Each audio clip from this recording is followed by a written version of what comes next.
Bonjour à tous, bienvenue. Alors, maintenant vous me connaissez un petit peu, je suis thérapeute en relation, constellation familiale relationnelle, spécialiste des relations. Euh, les relations, c'est les relations aux gens et aux choses. Et on va dire la relation à quoi? À tout, minéral, végétal, animal, hominal. C'est grand une relation, hein. Relation à vous-même, évidemment. Donc, je suis disponible. Euh, Vous trouverez mon site internet juste au-dessous de la capsule si jamais vous avez besoin d'aide par rapport aux relations, jusqu'aux relations transgénérationnelles. Aujourd'hui, je voulais vous parler en fait de la permanence et de l'impermanence. Je vous parle de ça parce qu'il y a quelques semaines, je vous ai parlé de la pépite. Je vous ai parlé de la pépite et je vous ai parlé dernièrement aussi du lien d'attachement et de la culpabilité par rapport au lien. Alors cette vidéo, c'est un petit peu une suite de tout ça. C'est que ce soit pour la pépite ou que ce soit pour un lien, en fait, il y a l'idée permanence-impermanence. Alors, pour bien situer les choses, on va dire que l'impermanence, c'est quand même toutes les choses qui changent, qui évoluent. Et là où j'aimerais vous emmener, c'est dans la dualité. Ici sur Terre, on est en mode dual qui nous fait un beau duel. Et c'est pas toujours très agréable. Cette dualité, elle est dans l'impermanence. Alors ça nous fait un peu capoter certaines choses, ça peut nous faire capoter notre pépite. Hein. Notre pépite, je vous rappelle, c'est toujours notre partie la plus élevée qui nous fait se choisir sur Terre avec peut-être, allez, on va dire, c'est peut-être un peu grandiloquent, mais une mission de vie, ou en tout cas, on va dire votre essence qui a besoin de s'exprimer sur Terre. Alors, si, on va dire, dans notre chemin de vie impermanent, où se trouve la dualité, où se trouvent en fait nos mémoires, les mémoires dont on s'occupe au fil du temps pour se dégager des... Si vous entendez du bruit, c'est de nouveau mon chat qui est rentré à la maison. Voilà. Donc, si on ne s'est pas dégagé on va dire, cette impermanence, mais qu'on subit de toute façon sur Terre, parce que tout évolue, puis si vous souvenez-vous de la vague, hein, si on se prend chaque fois des grosses vagues bien piquantes, ben, voilà, là on est vraiment dans le coup de l'impermanence, mais en se recevant plein de karma, on va dire, de choses qui se répètent, et puis ça fait mal. Puis l'idée, en fait, quand on s'occupe de nos mémoires, de nos blessures, de nos conditionnements, c'est de pouvoir gérer ces vagues, qu'elles soient plus douces, des ondes beaucoup plus douces. On va dire jusqu'à la permanence. Alors, situons-nous maintenant, cette dualité et cette impermanence. Dans l'impermanence, eh bien, on peut trouver nos sentiments quotidiens qui peuvent évoluer, changer, etc., hein, avec la vague. Il y a nos désirs, les choses qu'on aimerait faire, on aimerait être, etc. Il y a cette fameuse dualité dont je vous parle, et il y a toutes ces mémoires qui nous chahutent. Tout ça, en fait, ces conditionnements font qu'on est dans cette impermanence qui nous fait prendre des vagues en pleine tronche, qui ne sont pas faciles toujours à gérer, qu'on ne comprend pas pourquoi ça arrive, ou pourquoi on ne peut pas planter nos racines. Eh bien, c'est dû à l'impermanence. Ou dans les couples, comment sont basés... on va dire, quelle est l'étincelle de base pour les couples? Alors moi, je peux vous en parler aussi parce que je suis une femme divorcée, j'ai 2 enfants. Dieu sait si les divorces, les enfants, ils s'en prennent plein la tronche avec ça. Hein. C'est quand même quelque chose d'assez sérieux, c'est pas banal, même si on s'en remet. Mais parce qu'il faut faire une analyse aussi du couple. Dans cette permanence-impermanence, il y a l'analyse du couple. Alors, avant de vous donner vraiment la théorie sur la permanence-impermanence, pour le couple, s'il est basé sur l'impermanence, ça ne va pas fonctionner.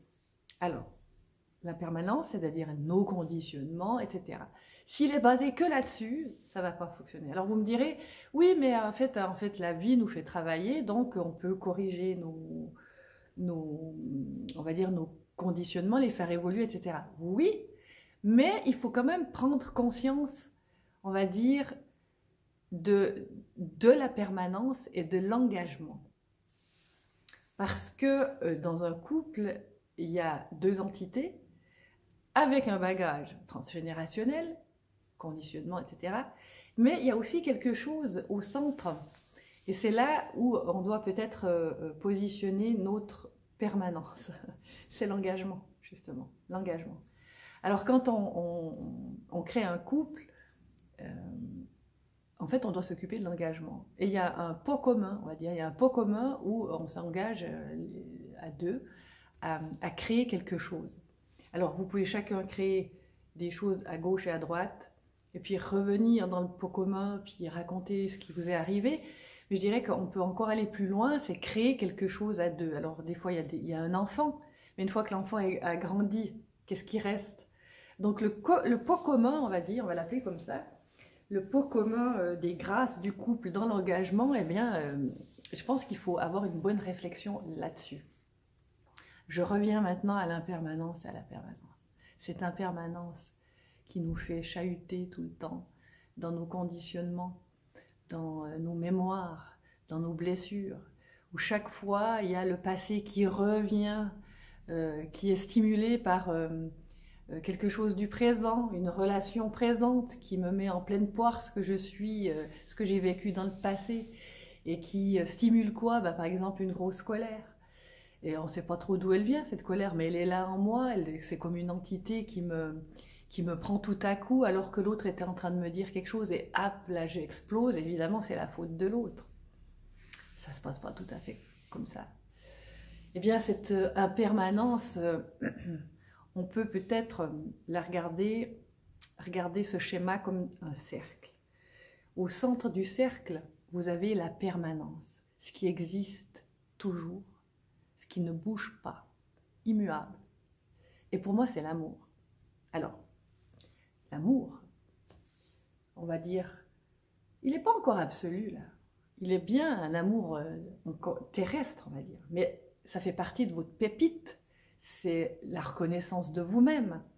C'est votre lien avec votre puissance cardiaque, avec votre cœur, avec cette part la plus élevée. Au-dessus de tout ça, tout autour de ce cercle, il y a l'amour absolu. Juste au milieu de ce cercle, il y a votre pépite, il y a qui vous êtes en réalité, il y a, on va dire, votre âme personnelle. Si dans ce cercle, vous êtes le centre, tout ce qui va vers l'extérieur devient, on va dire, et si ce centre est permanent, il y a l'impermanence tout autour, avec les mémoires. Et ces mémoires, ces conditionnements, ça nous fait trembler un peu notre cercle, là, d'accord? Et tant qu'on est, on va dire, engagé avec nos mémoires, trouver le centre du cercle, la permanence, l'immuable, c'est difficile, très très difficile. Donc du coup, on part à gauche, on part à droite, on va en haut, on va en bas, on cherche, hein. L'être humain, il cherche ça, il veut chercher cette pépite, il la cherche, c'est magnifique en même temps, parce que quelque part, si vous avez, on va dire, cette foi en vous, pour aller chercher ce centre, et puis que vous le trouvez, c'est de la magie.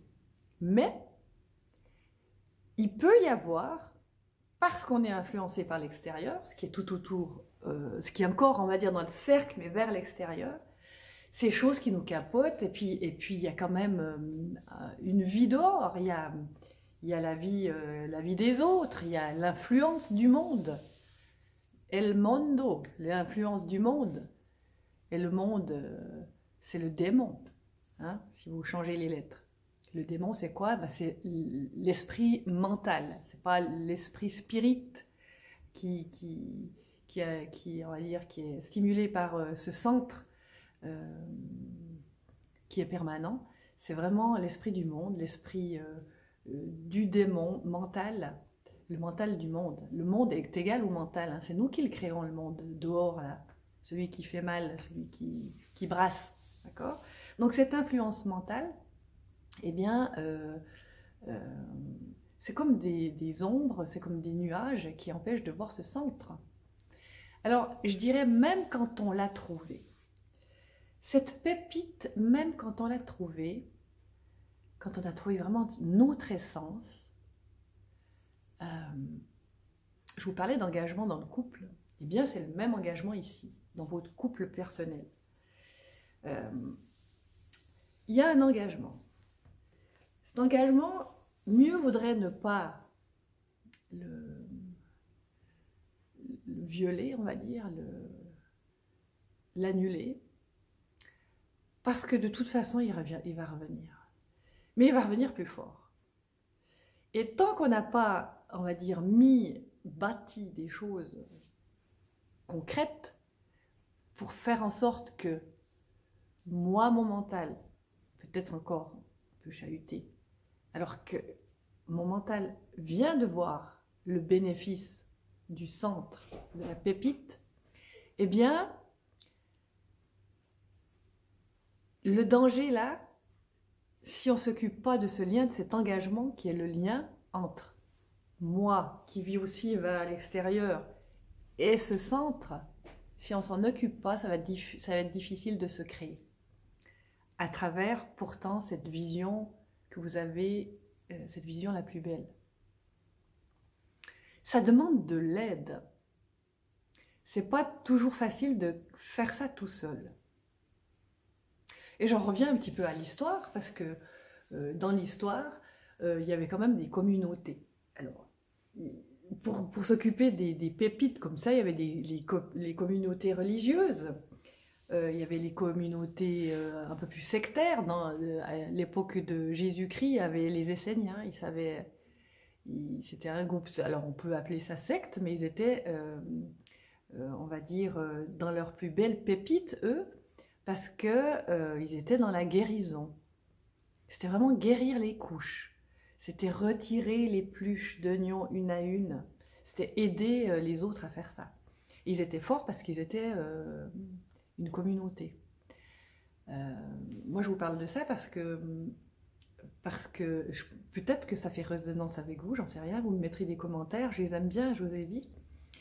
Quand on est seul dans cette introspection de vie, alors on est plusieurs à le faire, on est tous invités à le faire, mais des fois on peut se sentir seul et se dire, mais non d'une pipe, finalement, j'ai, on va dire, trouvé ce secret en moi, j'ai trouvé cette permanence, je vais m'engager à rendre fort ce lien d'engagement envers ma pépite, envers la lumière, envers mon centre. Et en fait, des fois seul, c'est pas évident. C'est pour ça que aujourd'hui, alors que on a dépassé l'individualité, parce que c'est ça qu'on a fait le cercle dernier, hein, je dirais les 60 dernières années, c'était vraiment s'individualiser. La femme, elle a dû reprendre sa place, l'homme, il l'avait, mais il était encore dans le sens patriarcal, bien que la femme aussi, hein, elle l'était. Enfin bref, il y a toute une organisation, encore une fois, entre l'homme et la femme, le yin et le yang, la force féminine, la force masculine.